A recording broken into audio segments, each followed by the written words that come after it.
Live in जो है ना, हाँ पुरानी भाषा में लिव इन को क्या कहते थे? मेरे को तो नहीं पता, कुछ कहते हुए होंगे शायद। वैश्यालय।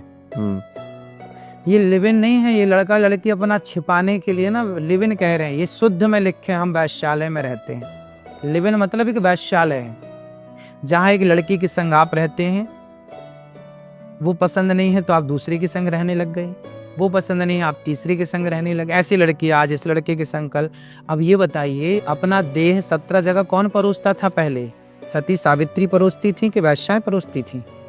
सवाल आपसे। हाँ वैश्याएं परोसती थी। फिर तो लिव इन क्यों कहते हैं? वैश्यालय कहो ना। तब वैश्यालय में रहना सही है कि गलत, आप ही बता दो। मेरे हिसाब से तो गलत है। हाँ, हो गया ना क्लियर। मतलब प्यार करना गलत है। प्रेम क्या आपके हिसाब से? प्रेम प्यार एक ही है। क्या प्रेम है? मतलब प्रेम की डेफिनेशन क्या है आपके हिसाब से? तत्सुखी सुखित्वम, ये है। थोड़ा एलोबरेट करो ना मेरे को हिंदी में। प्रेम किसे कहते हैं? जहां कोई कामना ना हो, निष्काम। और संसार में कोई प्रेम किसी से कर ही नहीं सकता। प्रेम हो सकता है तो केवल ईश्वर से, केवल भगवान से। कोई आपसे कहे कि हम आपसे बहुत प्यार करते हैं, इससे बड़ा झूठ नहीं हो सकता। कोई आपसे कहे कि हम बहुत प्यार करते हैं आपको, आई लव यू, इससे बड़ा धोखा नहीं हो सकता। माँ बेटे का प्रेम, माँ माँ बाप का बेटे का प्रेम प्रेम 99% पवित्र है, 99%। पर 1% माँ को भी तो स्वार्थ है ना कि मेरा बेटा बड़ा होकर मेरी सेवा करेगा, गिलास भर पानी देगा। माँ के प्रेम में कोई स्वार्थ नहीं है, ये बिल्कुल सत्य है। माँ का प्रेम निश्चल है, लेकिन फिर भी 1% तो माँ को भी स्वार्थ है कि मेरा बेटा बुढ़ापे में मेरी सेवा करेगा। ये हर बाप को और हर माँ को तो स्वार्थ तो है ही है ना। स्वार्थ लाग करें सब प्रीति, सुर नर मुनिजन की यह रीति। स्वार्थ कहाँ नहीं है। और आजकल तो ये लड़का लड़कियों में जो है ये प्रेम, ये तो छलावा है, समझते नहीं लड़के। क्या मैसेज है उनके लिए, लड़कों के लिए? प्यार करना है अपनी माँ से करो, अपने पिता से करो, और खूब नाम कमाओ, पैसे कमाओ, और समाज में अपने आप को प्रतिष्ठित करो। पत्नी से प्रेम नहीं करें? पत्नी से करो, माँ बाप से करो, विवाह हो जाए। मैंने आपने उन लड़कों पत्नी की का नाम बात लिया की नहीं इसलिए। मैं अभी उन लड़कों की बात कर रहा हूँ जिनका विवाह नहीं हुआ।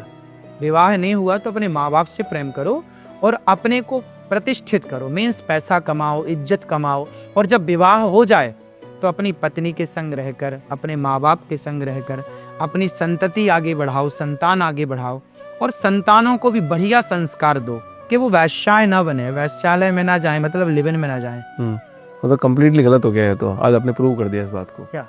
कि ऐसे लिव इन में नहीं रहना चाहिए। आपने प्रूव किया है, आपने बोला है।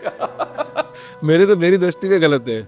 बस तो मेरी दृष्टि में सही कैसे हो सकता? अच्छा महाराज जी, ना मतलब मैं और मेरी बेटी ना, आपका एक भजन था, ठीक है, वो हम दिन रात गाते हैं। मतलब हमको पता नहीं क्यों पसंद आता है। आपके मुंह से सुनना चाहूंगा मैं थोड़ा सी। कौन सा?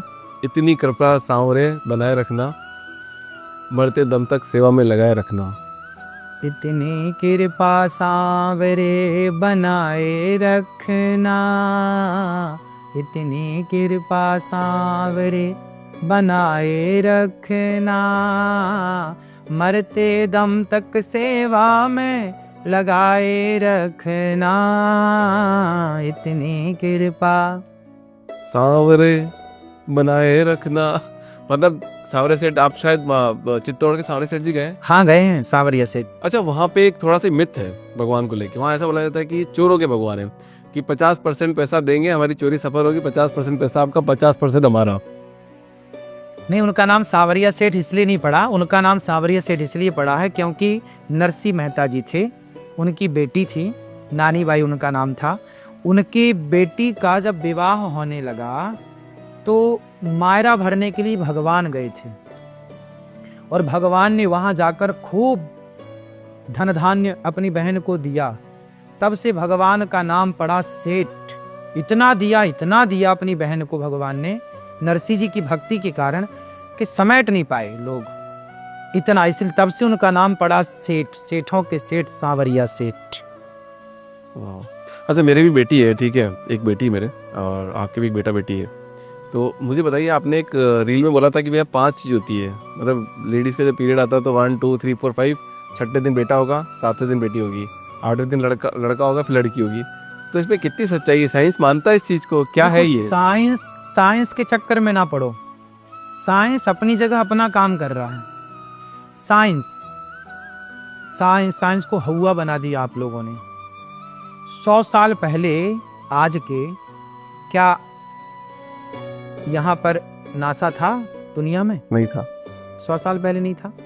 तो क्या हम लोग नहीं जानते थे कि चंद्र ग्रहण कब पड़ेगा और सूर्य ग्रहण कब पड़ेगा? जब दुनिया के पास माइक्रोस्कोप नहीं था, सैटेलाइट नहीं थी, कुछ भी सिस्टम नहीं था, तब भी तो हम सनातनी जानते थे कि सूर्य ग्रहण कब होगा, चंद्र ग्रहण कब होगा। तो क्या हम विज्ञान नहीं जानते थे? विज्ञान नहीं जानते होते तो हम ही तो जानते थे। 20 रुपए के पंचांग को खरीद लीजिए, 100 साल पुराना भी आज पंचांग अवेलेबल है। जब नासा और इसरो कुछ भी नहीं था, तब भी तो हम जानते थे कि सूर्य ग्रहण कब पड़ेगा, किस तारीख को पड़ेगा, कितने बजकर कितने मिनट पर पड़ेगा। तो साइंस तो हम ही जानते थे। तो आप ये बोलना चाह रहे हो कि मतलब अगर आपने जो बताया फॉर्मूला, उससे लड़का हो सकता है, लड़की हो सकती है। बृहद बकेड़ा चक्र एक पुस्तक है ज्योतिष की, सबसे उत्तम। उस पे ये लिखा है, आप खरीद लीजिए, 15-10 रुपए की मिल जाएगी, पढ़ लीजिएगा। जरा सी इतनी पतली है। 10 रुपए की किताब से ही पता लग जाएगा लड़का एक लड़का होना। क्यों? गीता तो 5 रुपए की मिलती है बाजार में। गीता तो 5 रुपए की मिल जाती है। तो दुनिया का सबसे श्रेष्ठ ज्ञान 5 रुपए की पुस्तक में। बाबा आप पैसे से तुलना कर रहे हैं कि 5 रुपए की पुस्तक में क्या ज्ञान होगा। अरे 5 रुपए की गीता में बहुत सारा ज्ञान है।